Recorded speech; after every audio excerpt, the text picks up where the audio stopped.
if it is going to be limited, if that's even possible, obviously something outside itself has to do the limiting. Just common sense. Well, according to Jefferson, the logical candidate for that role would be the states. That is their role. As the principals to the compact, they determine when the compact has been broken. And as I say, the original intent, when you look at that crucial Virginia ratifying convention, where it's clear, we have the power to be exonerated when the federal government goes beyond its legitimate powers. I mean, that's how you go to find out what the Constitution means. You look at what the ratifiers thought they were getting themselves into. That's a general legal principle. That, for example, if I were a judge and I were looking at somebody's will, I would want to know what were the intentions of the testator. I would always want to know what were the intentions of those who drafted this. And here we see, I mean, it's as clear as day that at the very least, there is an extremely plausible line of historical argument that leads us to the validity of the principles of '98. Now, I recommend, because we've also had imposed on us the 17th Amendment to the Constitution, which I don't have time to talk about tonight, but that has, I think, crippled the states to some degree. A way to restore some of this to the states might be this.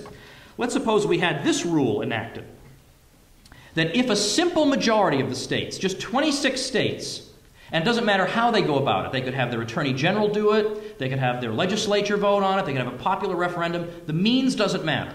The point is, if we had 26 states say that a particular federal law was unconstitutional, then it's thereby repealed. Repealed.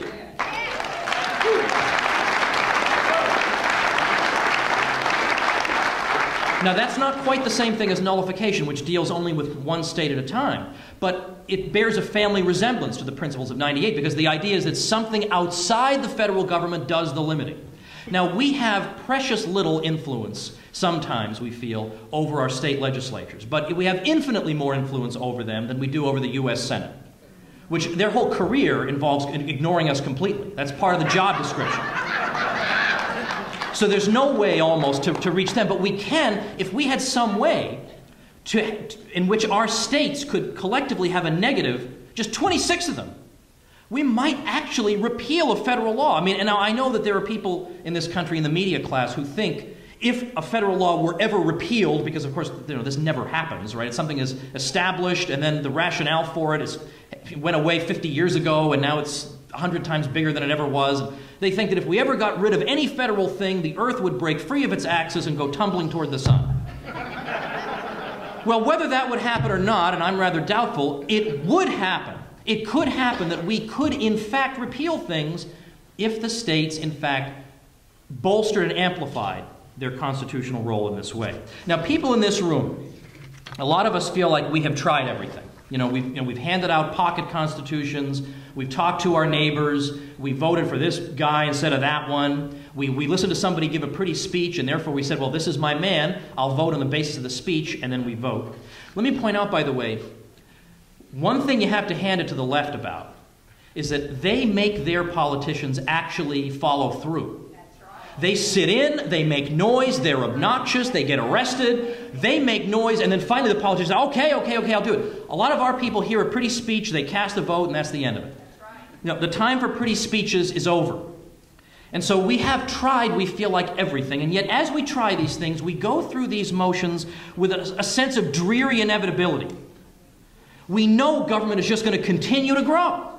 Maybe faster, maybe more slowly, but it's going to continue to grow. And that's how the story has gone. That's precisely how it's gone, decade after decade. And it's how every person in this room knows it's going to continue to go unless we make a radical shift in tactics.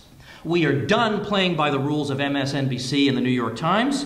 We can no longer afford to reject the Jeffersonian solution, which has been lying neglected for too many years. We are going to do what we should have been doing all along. We're going to follow Jefferson and his distinguished pedigree, and if that pits us against Katie Couric, Keith Olbermann, or Mitch McConnell, then so be it.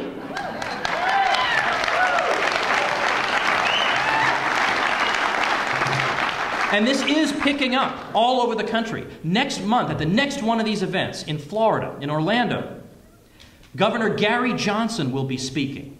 Now, this is significant. Some of you may not know who he is. He's a former New Mexico governor, two-term governor, Republican governor in a 2-to-1 Democrat state, gets reelected as governor, while at the same time vetoing more bills than all other governors combined. So for a former and successful, politically successful governor to speak publicly at a nullification rally, first of all, the very idea of a nullification rally is unbelievable. I mean, things are changing. Or just a small example, in Connecticut, the good Tea Party folks up there managed to get the Republican nomination for Attorney General for a woman named Martha Dean. Wonderful. She has I've got her on my website, on the front page. If you scroll down a little, she's right there on a YouTube. Martha Dean, she's giving a speech, and she says in there that, if she's elected, she's going to join in the lawsuit against Obamacare and da-da-da-da. But she also supports legislative measures, and these are her words, to nullify federal laws that are carried out via powers that were not delegated to the federal government.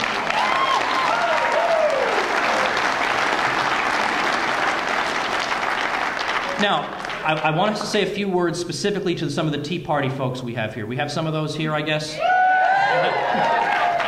That was such a cheap applause line, wasn't it? Yeah, gee, we have any of those folks in here? I don't know.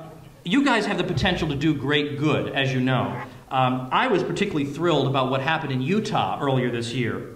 You had a 3-term Republican senator, Bob Bennett, who just sort of figured, hey, I'm a Republican senator, 3 terms, I'm entitled to rule over you forever. Doesn't matter what I do, you guys are going to vote for me because you're suckers and I got an R next to my name. He was defeated by 2 Tea Party candidates in the primary.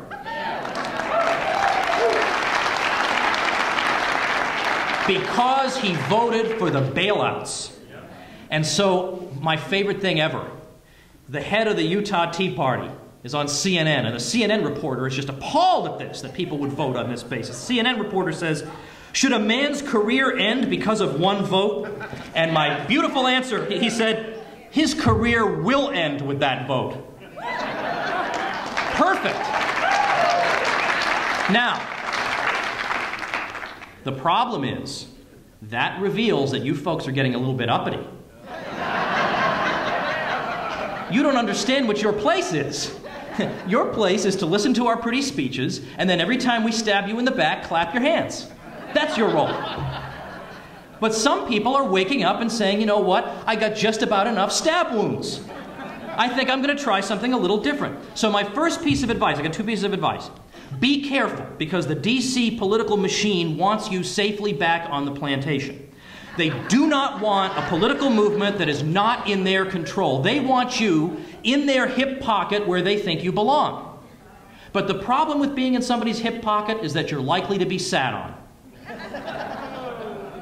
They want to neuter you into insignificance. They want to get you supporting the plastic men that they trot out to you every 2 and 4 years. Please, I am begging you, for the love of this country, don't give them the satisfaction. Forget the pretty speeches. Look at action.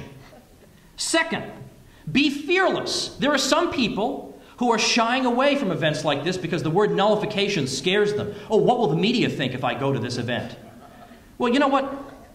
What could the media possibly say about the Tea Parties they haven't said already? Right? That horse has left the stable. You might as well just go all out at this point, right? What have you got to lose? If you're going to stand up to the political establishment, you are going to need to have a thick skin. And if you don't, this is not the line of work for you. You should do something else. If you're going to take your cues from the media and political establishment, you've lost the battle before even starting. And it's true. This is a hot topic. A lot of people won't talk about it. On the cable news shows and a lot of right-wing radio, they will not touch this subject, at least not now. As it picks up, they'll all pretend that they were driving the bandwagon all along. The only person who's been consistently fearless, of course, is Judge Andrew Napolitano.